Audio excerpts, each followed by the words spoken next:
views and opinions expressed on Explorers Seekers of the Truth or that of their guests or contributors are those of the speakers and do not necessarily reflect the views or positions of any entities they represent.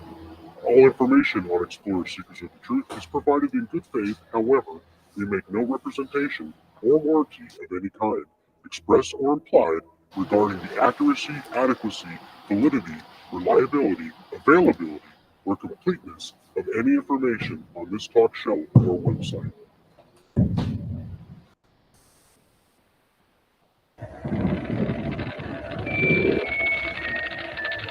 From monsters and ghosts to otherworldly beings, join the explorers as they venture into the darkest realms seeking the truth to what goes bump in the night.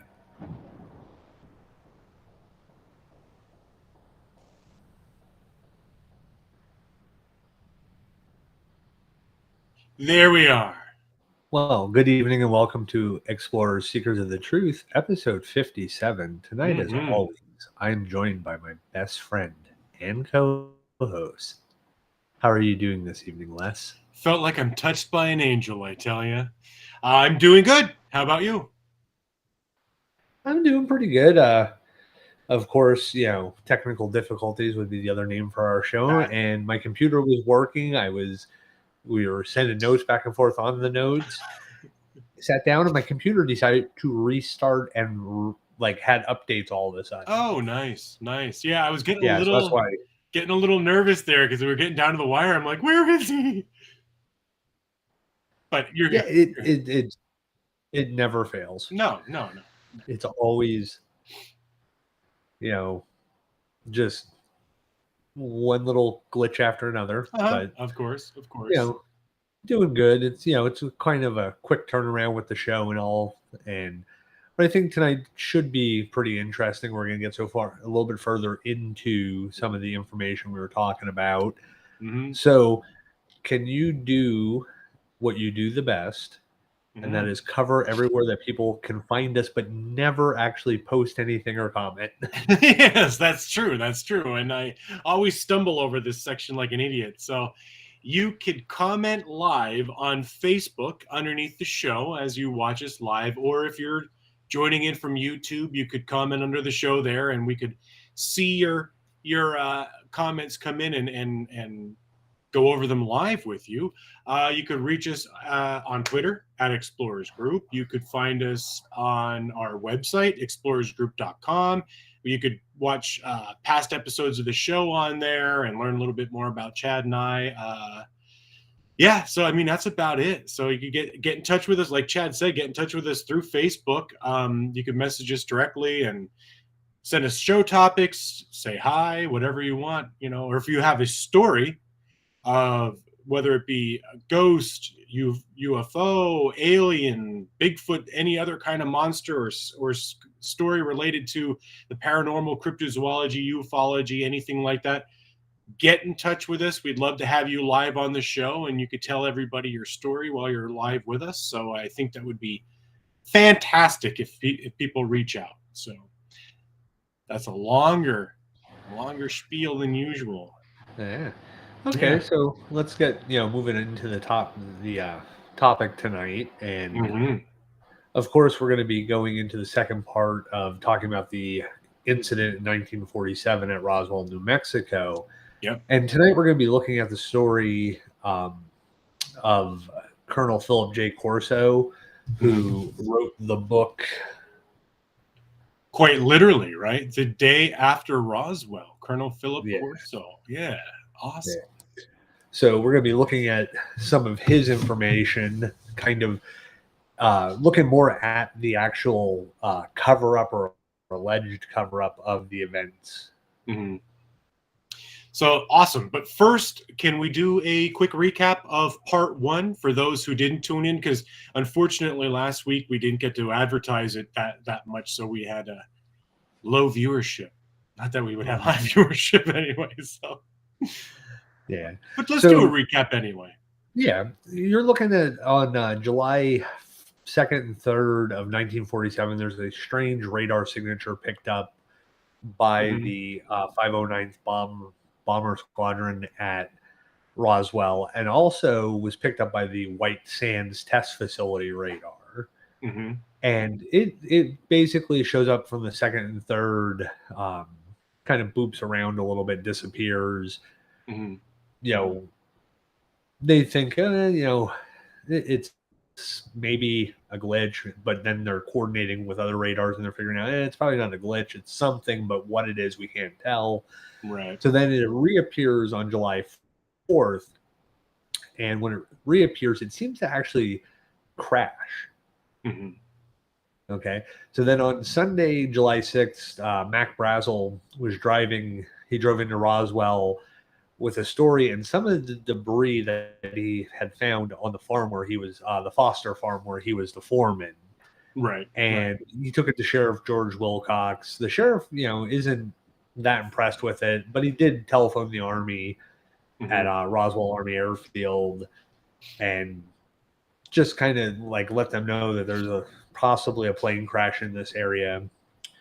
So the recovered debris was gathered then by the military from under the direction of Base Intelligence Officer Major Jesse Marcel.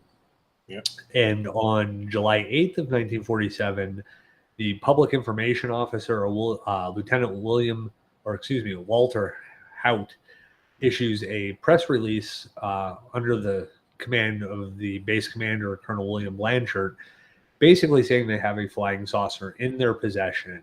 Mm-hmm. Then on July 9th, there's a second press release issued, and this time it comes from General Roger Ramsey, stating that it's nothing more than a weather balloon.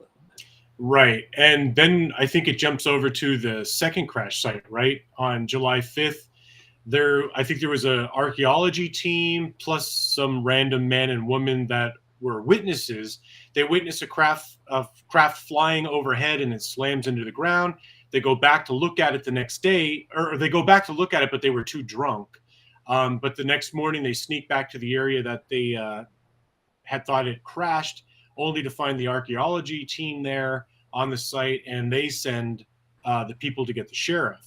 Sheriff alerts the 509th Bomb Squadron. They just dispatch a crew of trucks.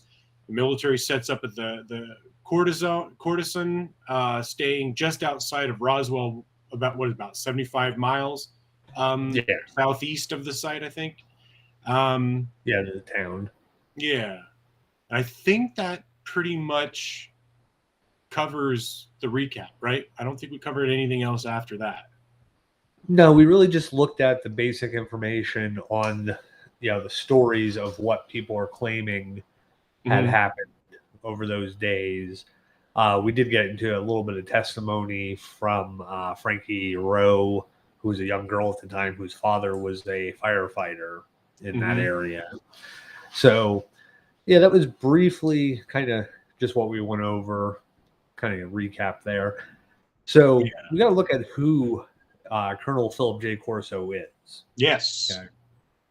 So after he joins the Army in 1942, he serves in the Army Intelligence Branch in Europe, becoming the chief of U.S. counterintelligence in Rome.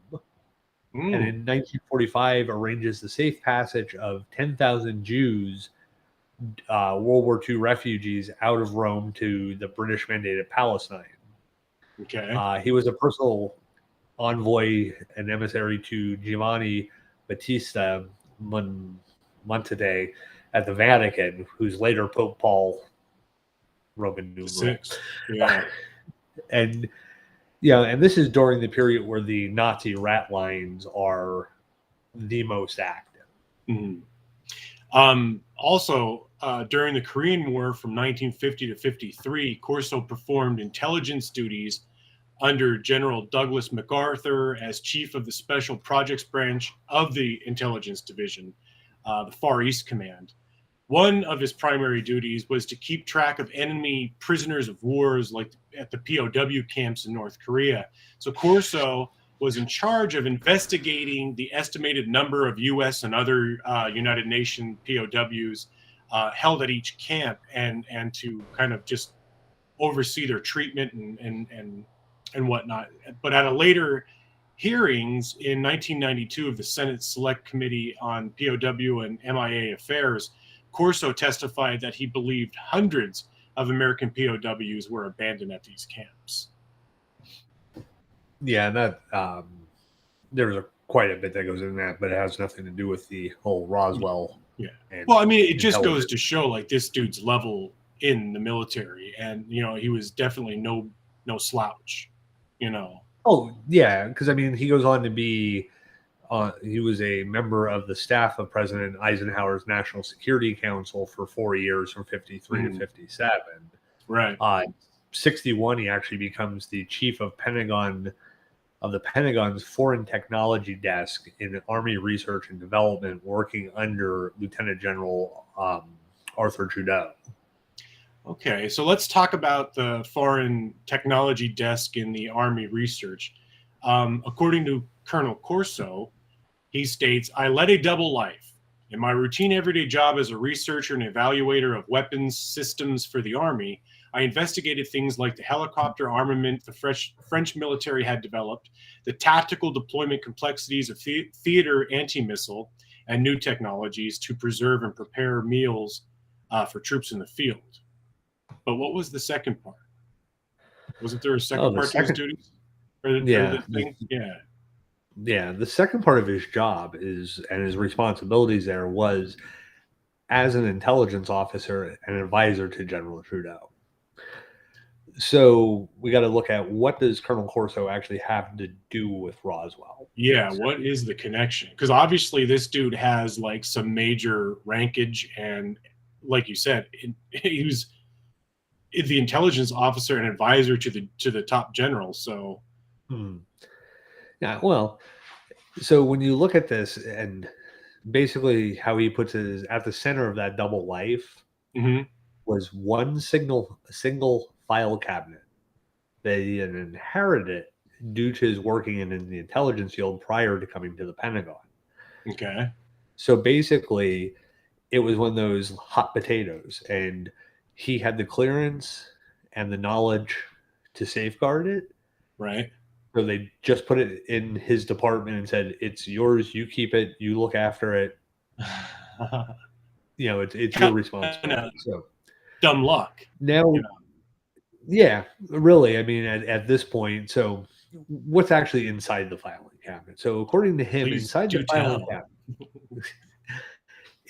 the filing cabinet was the Roswell file and a cache of debris and information that the Army retrieval team from the 509th Field Army Airfield had pulled out of the wreckage of the flying disc, and that it had crashed outside the town of Roswell.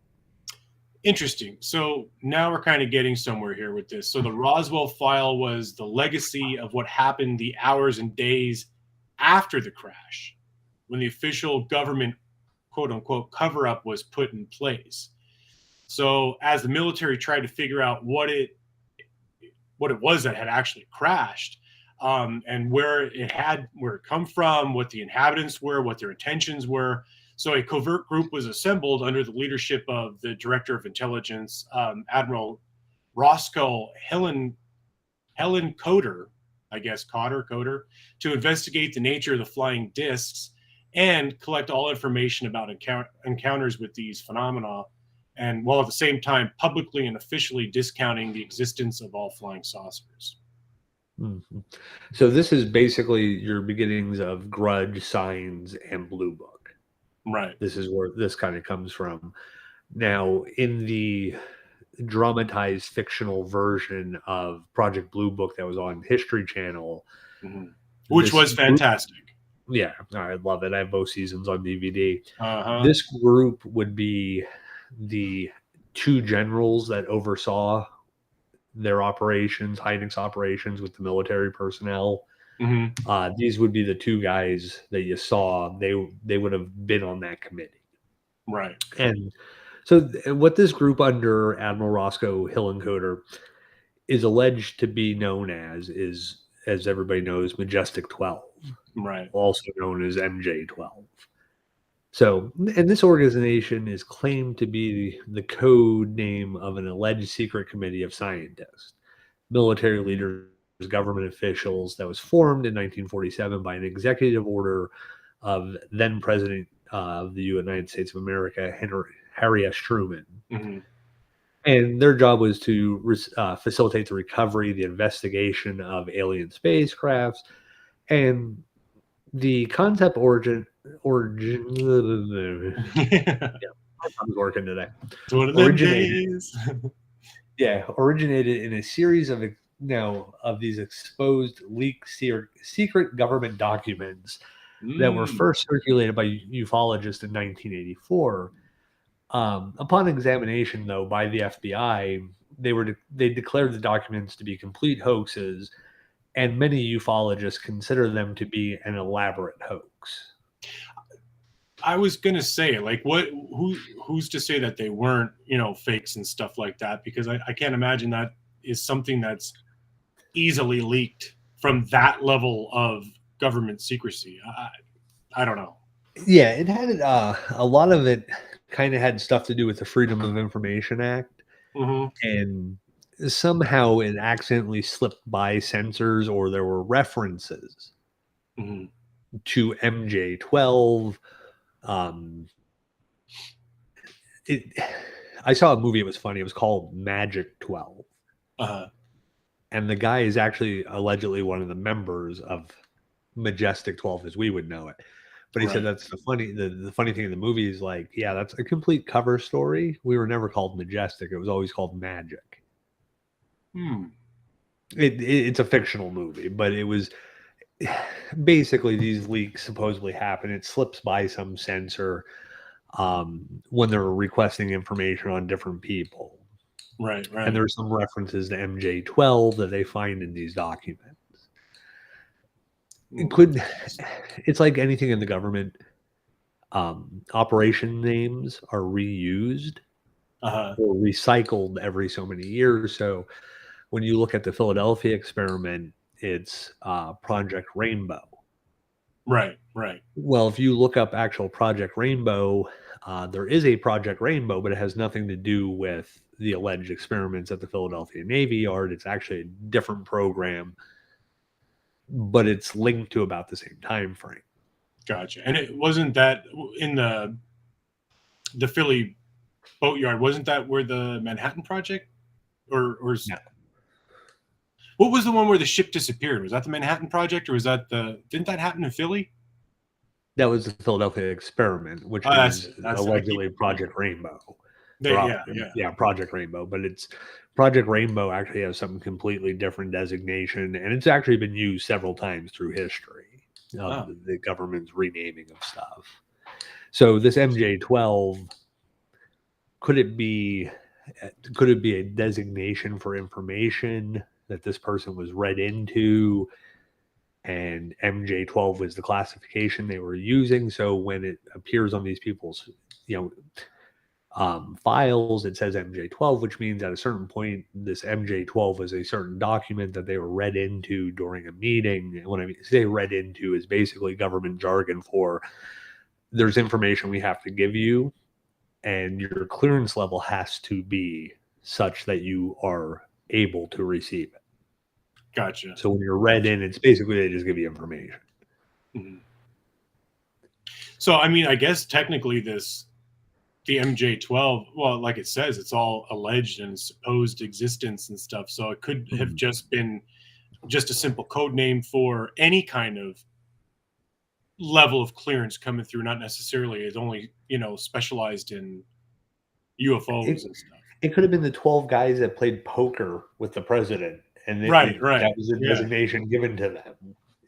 But speaking of the 12 individuals, the following individuals were described in the Majestic 12 documents as designated members of Majestic 12, and that's Lloyd Berkner, Detlev Bronk, Vannevar Bush, James Forrestal, Gordon Gray, Roscoe H. Hillencoter, Jerome Clark Hunsaker, Donald H. Menzel, Robert M. Montague, I don't know, Sidney Sowers, Nathan F. Twinning, and Hoyt Vandenberg.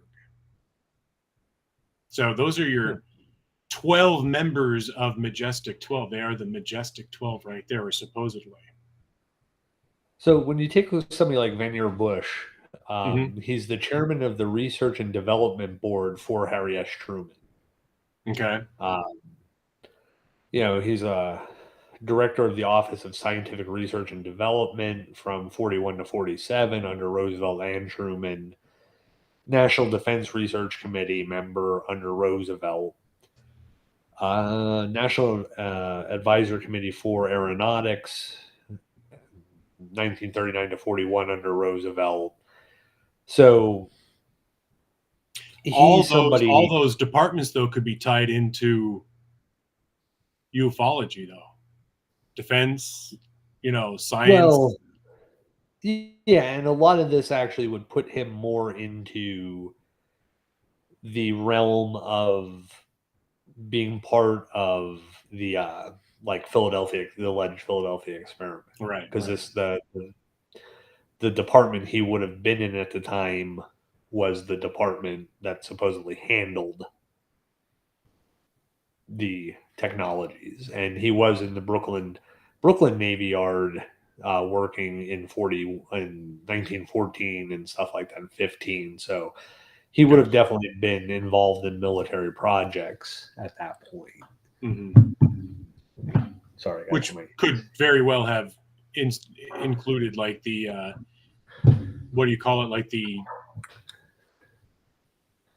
deconstructing or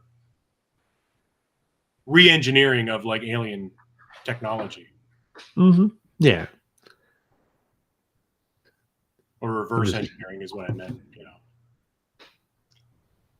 Yeah, so he's definitely somebody who would have knowledge of military, be it domestic or foreign. Right, and that's only one of military, 12. You know what I mean? That brings this to the table. So I can imagine. Yeah, you're looking at Go ahead. You're looking at people that are basically physicists and engineers. So you have people that would definitely understand or have a better knowledge of foreign technology. Gotcha.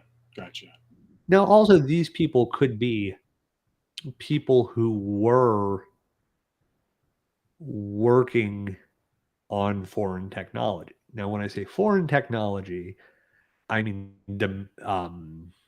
terrestrial foreign. Right.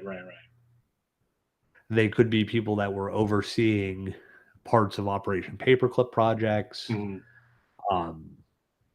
You're looking at that point, you're looking at different drug trials, treatments, Mm-hmm. military, stuff. You're also looking at taking people like from Paperclip, taking Werner von Braun. Mm-hmm. And before he could ever launch something in the air, somebody had to look at that and go, yeah, that project's going to work. Right.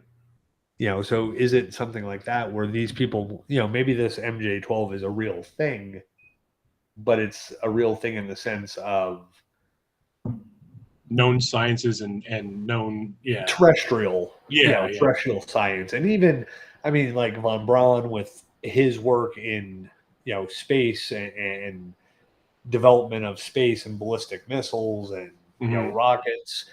So you definitely have some people that could have been a department. Like I said, it could just be 12 guys he played poker with. Right. And that was the MJ-12 was their little secret designation to his Secret Service guys, the FBI, whatever. Hey, it's an MJ-12 night. So these people are going to be showing up at the house. Yeah, bring the pretzels and beer. Yeah. So kind of getting off that now, we're going to look at Dan Wilmot. Mm-hmm. And he was basically a rancher that lived in that area. Mm-hmm. And, beneath the dry safety of his porch, him and his wife were sitting around July 4th. And it was with like each lightning bolt was just like, I don't know if it's people who haven't experienced lightning storms in the Southwest. Mm-hmm. It's better than watching fireworks or a laser light show. It's just amazing. Yeah. And so it was like basically each bolt of lightning was like splitting the heavens and would light up and just you could see it like crackle in the charges of it and all that. So bizarre lights in the sky are common down there, is what you're saying. yeah, well, bizarre to people who aren't used to them. Right. But and basically he was actually as quoted as saying that this was better than any 4th of July fireworks show. Mm-hmm. And this was kind of a remark that was given as him and his wife watched in awe a bright oval-shaped object streak over their house and head off into the northwestern skies, sinking below a rise just before it hits the horizon, where it's then engulfed in complete darkness. And then the sky again is just pitch black, and by the time the next lightning bolt shoots off, the object is gone.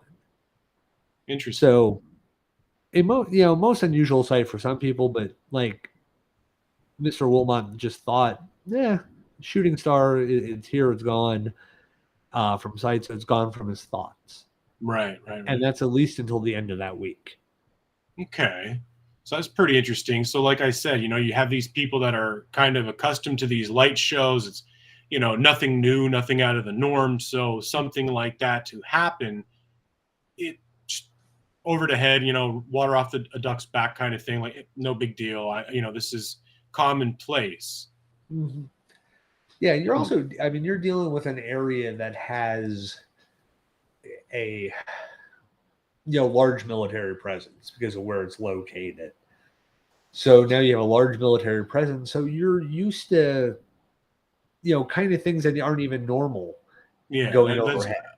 Not other than the natural. Yeah. Yeah.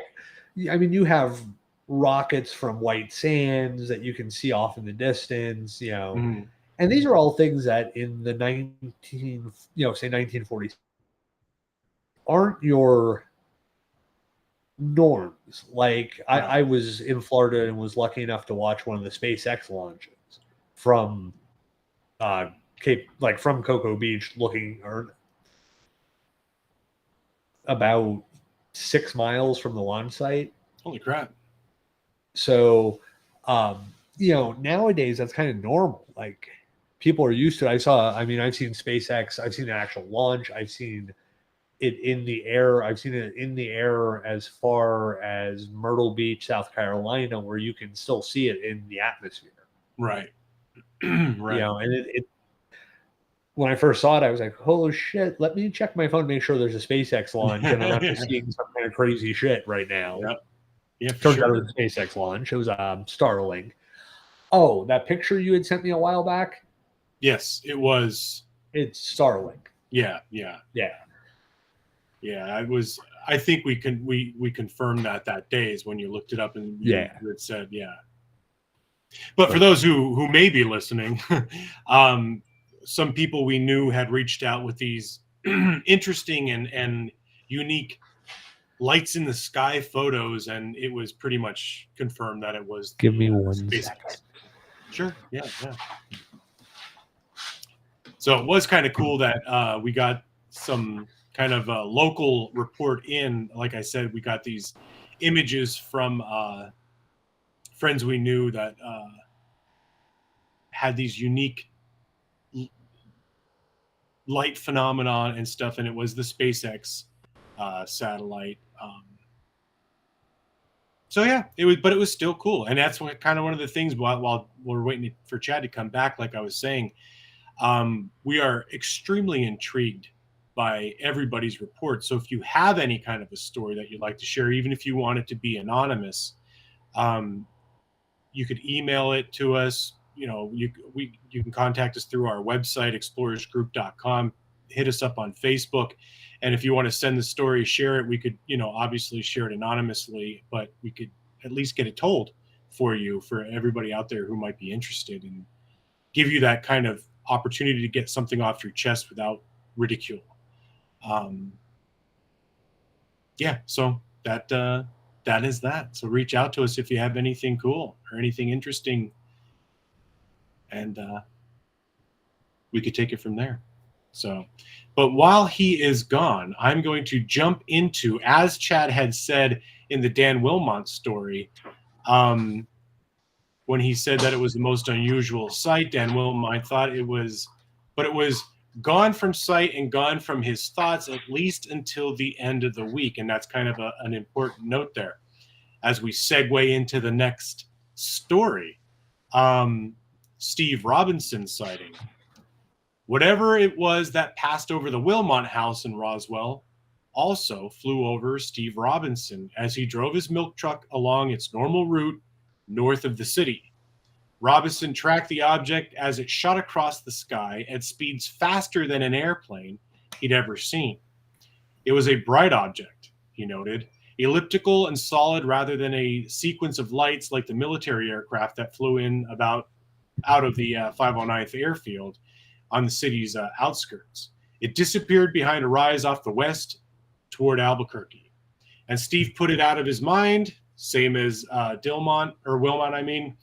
He put it in until he pushed forward on his route. So again, kind of another person who's kind of accustomed to natural light phenomena that comes from the military base, just like Wilmot. He was just like, well, it's gone, so whatever. Mm-hmm. But still, no. And this is all at a time when you do have the beginnings of jet engines. You also have some captured German technologies. Right. You have some odd shapes that they were, testing for jet fighters and stuff like that, and long-range bombers. So in this area, it's not uncommon because, again, it's sparsely populated. Mm-hmm. Therefore, if you have an accident with one of these aircrafts, you're not crashing into a city. Right. You're going to crash it somewhere out in the desert. Pilots are going to eject, hopefully. You go out, you sweep up the pieces, and all be all, back to the drawing board. So, right. To the civilians of Roswell, there's nothing amiss. The summer storms were very common. The reports of the flying saucers in the newspaper and on the radio were just kind of sideshow circus amusement. Mm-hmm. And the objects screeching across the sky that are so, attracted the Wilmots. It was, to them, it's nothing more than a shooting star. Right. Again, very common. If you spend time in an area where, especially like out there, where the sky is, not polluted with a ton of light, you're going to see a lot more. Yeah, you're going to see a lot more. I mean, if you ever watch any of those time lapse of the desert, like the sky, the stars in the desert, you're going to see shooting stars in constantly. A 6-hour window. You're going to see 30 of them. So if you're living in an area like that, it's pretty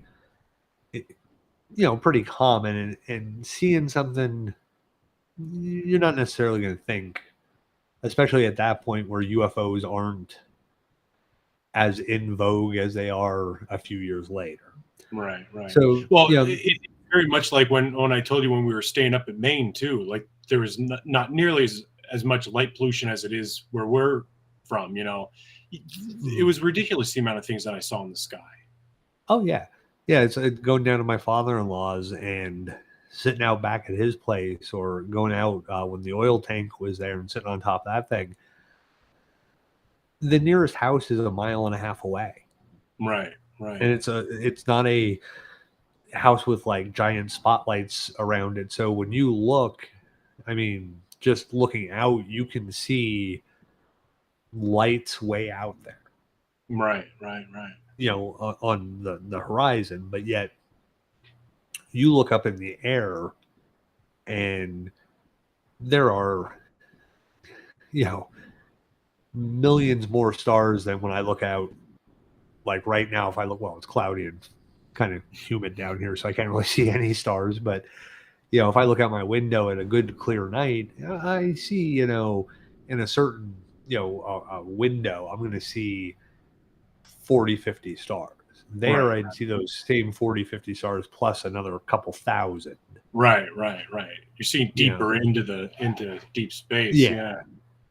So the radar anomalies continued into the next night as Dan Wilmot, and he was an owner of the local hardware store in Roswell. He set up a chair on his front porch after dinner to watch the streaks of lightning flash across the sky in the distance. And shortly before about 10 o'clock that evening, the light grew more intense. And the lightning was actually shook the ground like with the percussion of the explosions of the thunder. Yeah.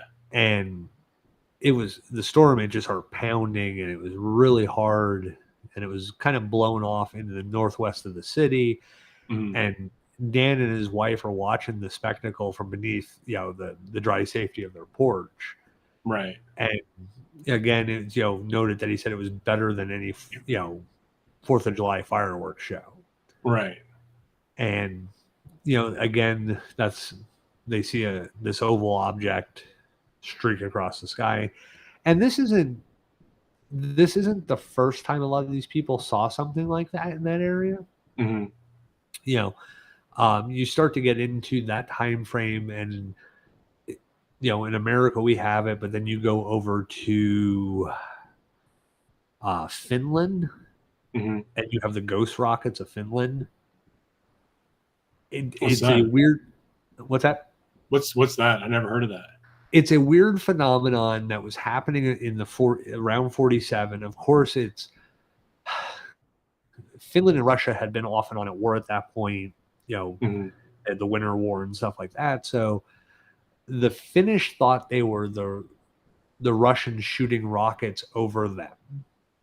The Russians claim they weren't shooting rockets and they were actually experiencing the same phenomena along the border areas, where there would just be these streaks like an actual rocket being shot across the sky, and you would see a comm trail and all that, but there would nothing ever hit the ground.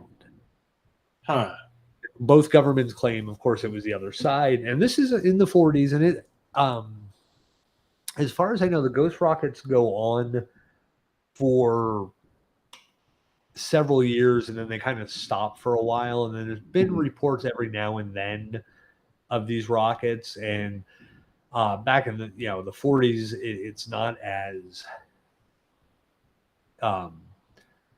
scientifically researched with radar and planes in the air trying to see these things. But again, it's also kind of attributed to the Foo Fighters of World War II. It's kind of the tail end of the war, beginning of the Cold War. These things are happening in other parts of the world. Right. Well, I mean, I still think it's pretty interesting with the Wilmot story and Steve Robinson's story about these anomalies. But one thing that I would kind of question, though, is obviously they see this kind of oval shaped craft, or whatever you want to call it, light. How far away was it? How high in the sky? You know what I mean? Like I wish there was a little bit more specific, you know what I mean, information.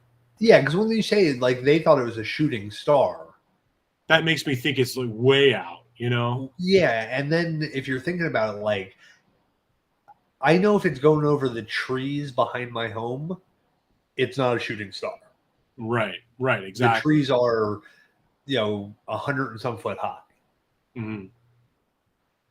It's not a shooting star if it's, clipping over that. Right. Also, if you think about like the trajectory of that, if you're thinking it's a shooting star, it's way up there. Yeah. And you're in Roswell, for that to have descended to the Earth level, 75 miles is not enough, except for maybe with the lightning and stuff like that, it kind of, your perspective of how far up it is, or how close it actually is distorted by the flashing of lights. Right. The sound, the percussion of the thunder. So maybe it's a little disorienting. But it also does give you two different eyewitness accounts Mhm. of seeing the object in the air. Right. Right. It's not just the crash site alleged accounts. Now you have two people, well, three people technically. It's a husband and wife and the milk route driver or whatever he was, Yeah. newspaper Yeah. guy, whatever, who sees it in the air. Mhm. At the same time, they're having radar anomalies. Right. Right. Yeah. I don't know, man. It sounds cool, but let's jump into some more eyewitness testimonies here. We're going to go and talk about Roy Danzer's whatchamacallit event that he had witnessed. So a plumbing subcontractor, Roy Danzer, who had worked through the night at the base fitting pipe, he knew something was up from the way the trucks tore out of the compound through the darkness. He had just walked out of the base hospital to grab a cigarette before going back to work. That's when he heard the commotion over at the main gate, right? So then Danzer had gone back to check his stitches with one of the infirmary nurses. As he was leaving, he would grab a cup of coffee and take an unscheduled cigarette break. But this morning would be very different. The commotion he heard by the main gate was now turned into a swirling throng of soldiers. They created a human wedge and pushed people out of the way. They headed directly towards Roy. No one moved him out of the way or told him to leave. Roy just looked down as the line of soldiers passed him, and there it was, strapped tightly to a stretcher that two bearers were carrying into the base hospital right through the main door. Roy looked at it. It looked at Roy. And as their eyes met, Roy knew in an instant that he was not looking down at a human being. That is pretty awesome. Mm-hmm. Yeah, this is often depicted in like the recreation shows, like I think Unsolved Mysteries depicted this scene. Mm-hmm. He was basically working at the base, got a cut on his hand, and there was a nurse that was checking it. So he went back to have her check the stitches and redress it and all that the next night. And this is when this all takes place. Yeah. So you get Roy's description of the creature. Basically, how he describes it is the face occupied only a small frontal portion of a huge watermelon-sized skull. Mm-hmm.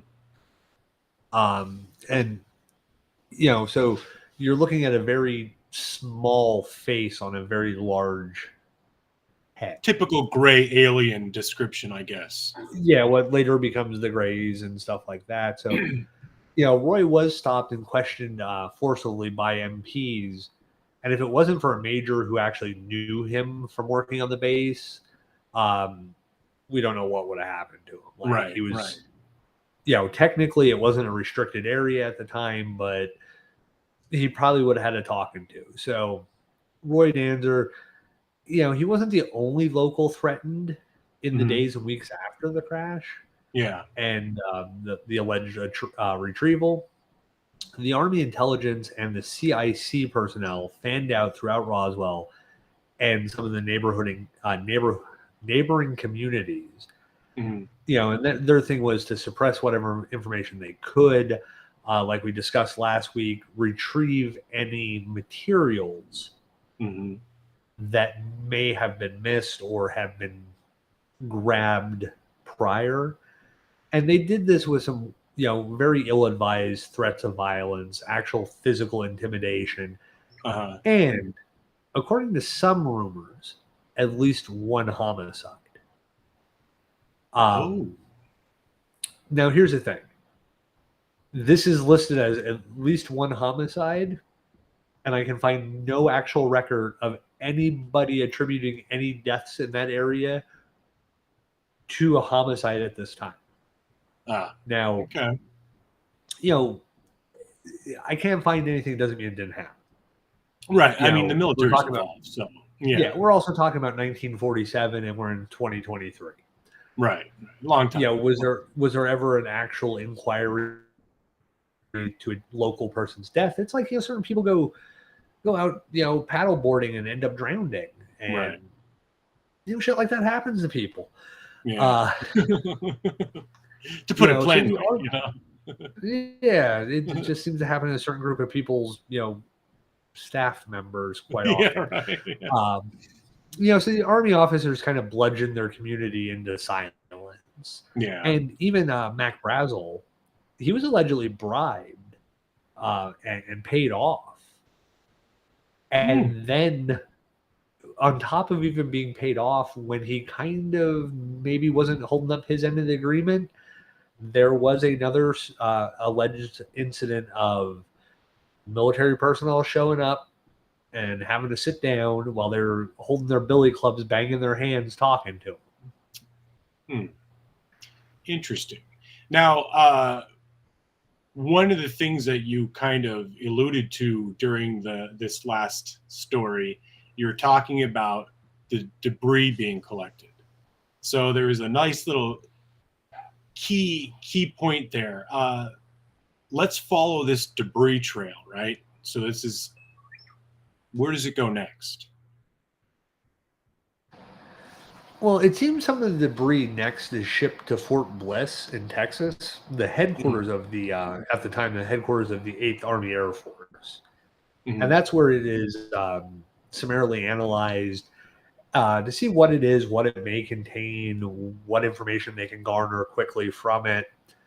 And as quickly as some of the pieces arrive, they're flown right to Wright Airfield, which is, when I say Wright Airfield, everybody's like, no, it's Wright Patterson. Well, no, at the time it was Wright Airfield. It doesn't become Wright Patterson until much later. And the rest history of it is lesson, actually folks. History lesson right there. Yeah. I always love it. Oh, it was Wright Patterson. Well, no, at the time it was Wright Airfield. If you're going to historically follow the chain of evidence, the chain of custody, you have to have the places with the right names. Right. So, the rest of it is loaded onto trucks and then sent up to a rest stop base, Fort Riley, Kansas, where Fort Riley, Kansas is actually at one time was a home of Custer's 7th Cav back during the Indian Wars after the Civil War. Oh, nice. So this place is an old cavalry camp. It still has the polo grounds and stuff like that, even in 47. I believe it's still in operations nowadays. I think very modernized, but back at this point, it's still an old military outpost camp. And this is at the point where the basic star of tonight's episode, Major Corso, is stationed at Fort Riley. And this is after he's returned from Rome and being in counterintelligence and all that. So he's the duty officer the night of July 6th. And when he's approaching by the old veterinary building, which on July 6th is now listed as off limits. Right. And at that point, he's approached by Master Sergeant Bill Brown, or as he knew him, Brownie, or bowling buddies for the base bowling team. So Brownie tells him, Major, you have to see this. And at this point, the building's off limits to personnel, but Corso, being the duty officer, actually is allowed to go in. So when he goes in, Corso finds 30 wooden crates, and he finds one that has kind of been jimmied open. Yeah. And when he looks inside, he sees a coffin, but it's not like a coffin that he'd ever seen before. And basically his description of it is it's enclosed in a thick glass container. And then the object inside of it is submerged in a thick light blue liquid. Interesting. And the object is actually like floating or suspended in it. It's not sitting at the bottom with liquid over it. It's actually floating. And it has soft and shiny skin, almost like the underbelly of a fish. And at first he believes what he's looking at is a dead child. But it wasn't. He's thinking, oh, it's a dead child being shipped somewhere. Or whatever reason it's in this preservative, but it was no child. And the way he says it was a 4-foot human-shaped figure with arms and bizarre-looking 4-fingered hands. And basically, he observed that it didn't have thumbs; it just had fingers. Thin legs and feet, an oversized incandescent light bulb shaped head that looked like it was kind of floating and this is all his actual description. It was floating over a balloon gondola for a chin, so the basket under a hot air balloon. Yeah. Its eyeballs, and he says its eyeballs must have rolled way back in its head because he couldn't see any pupil or iris or anything that resembled a human eye. But the eye sockets themselves were oversized and almond-shaped and pointed down to a tiny nose, which did not really protrude from the skull. And the creature's skull was overgrown to the point where all of its facial features, okay, this is going to kind of tie something up here, all the facial features were arranged absolutely frontal and occupied a small circle of the lower part of the head. What he found on the shipping notice or the shipping invoice for this was an Army intelligence document describing the creature as the inhabitant of a craft that crashed at Roswell, New Mexico, earlier that week, and a routing manifest for the creature for the creature, and it's to the login officer at Air Materials Command, Wright Field, and from him to Walter Reed Army Hospital Morgue Pathology Section. So at this point, he's looking at this and he basically goes into this thing years later where he acknowledges he sees this, but he makes every reason under the sun that this isn't what he's seeing. He's thinking it's a circus freak. It's some, kind like of a gaff test. Yeah, it's not real. It's a circus freak. It's basically it's something related to the Hiroshima bombing or the results of a Nazi genetic experiment. Okay. So this is kind of where we're going to cut off tonight. All right. And I want you to leave it on this Nazi genetic experiment part. Okay. Because cliffhanger. Something we're going to talk about next week may have evidence to support this this thought process. Okay, that's interesting. So, I like the sound of that because this description of the being or whatever you want to call it. Not next week. 2 weeks. 2 weeks from now. Yeah, 2 weeks. Yeah. Good point. Yeah, I'm intrigued because the description, I mean, it has every stereotypical characteristic of the common gray alien just depiction. So that intrigues me, and I'm hoping that maybe this could be like the birth of said being. So yeah, I really want to learn more about that. I want to hear more about that, and I think Major Corso has more to this than we think. I could be completely wrong, but because I don't know the notes, you do. No, there's definitely more. Like I said, this experiment idea is something we're going to touch on next week with some cool. We're also going to go into my crazy theory. Is it another Charlesworth theory? Is another Charlesworth special theory. Yes. And I think by the end of this, we're going to know more about not knowing what we know in the long run. That sounds good. I like the sound of that. I'm just excited for the Charlesworth theory because everyone that you have come up with, you've completely sold me on. Well, I am a pretty good salesperson. You definitely are. That's true. And you are a hell of a researcher and you know your shit, man. So yeah, I can't wait for that. So like Chad said, it's 9:25. We're getting down to the bottom of the hour, I guess, or whatever you want to call it. Middle of the hour. Bottom of the hour. Yeah. Because we're whatever there. The jargon is. Yeah, because we started at 8:30. So yeah, 2 weeks from now, which would be what?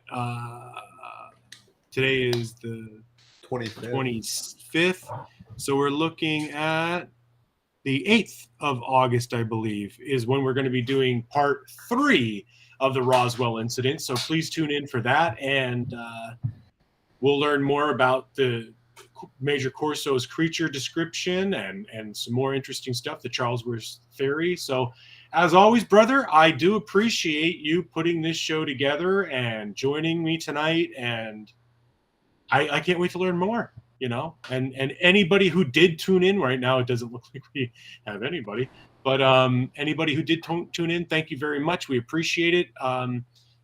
Check us out on Facebook, like and share. Same with YouTube. Subscribe, like, share. We're trying to build our viewership and our numbers and all that stuff. So that is all appreciated. So in 2 weeks, August 8th, I believe we said, we will see you again for part 3 of the Roswell incident. Thank you, my friend. I truly appreciate you doing this with me. I love it. Yeah, man, it's been fun. I, of course, enjoy all the history and legends of all this stuff. So it is definitely a fun experience to do the research and kind of develop, some of this stuff out. And it's always fun getting to hang out with you and talk and, do a show. I mean, we do a show on the phone. We do a show on the phone. Nobody's around. I tell you what, some of our off-air conversations, I think, get even deeper and more interesting than our on-show topics. I think what we need to do is start having some off the air and maybe have those as patron options once we start getting, because right now we are trying to fund this show, all of our equipment, and this isn't just equipment for audio and video and stuff like that. This is for the show. This is also for our research, because the birth of Explorers, Seekers of the Truth, it dates back to 96 when Chad and I just started getting into paranormal investigating and cryptozoological research and so on and so on. We have gear that we need to pay for, so we're going to be putting up the patron site soon. So anybody who would want to participate in that, help fund the show, we could get some more stuff and start building things out a little bit better. We want to start working on, like I said, some patron material, which would be behind the scenes shows, or I don't know how we're going to title them, but it's going to be additional topics that we do aside from the live show. And we're also going to work on webisode videos that we want to start putting together, where we're going to be doing interviews with people that had experiences, and they're kind of like a celebrity ghost story without the celebrity. They're going to be our celebrities, so we're going to talk about their experiences and stuff like that, and we'll have them available as patron only webisodes. So that's some of the stuff that we're hoping to have come within the next several months. So hopefully everybody could tune in for that. But again, like I said, thank you everybody for tuning in. Join us August 8th, 2 weeks from now, for part 3 of the Roswell incident. Chad, thank you, my friend, for tuning in and thank joining you, man. me. Have a good evening, everybody.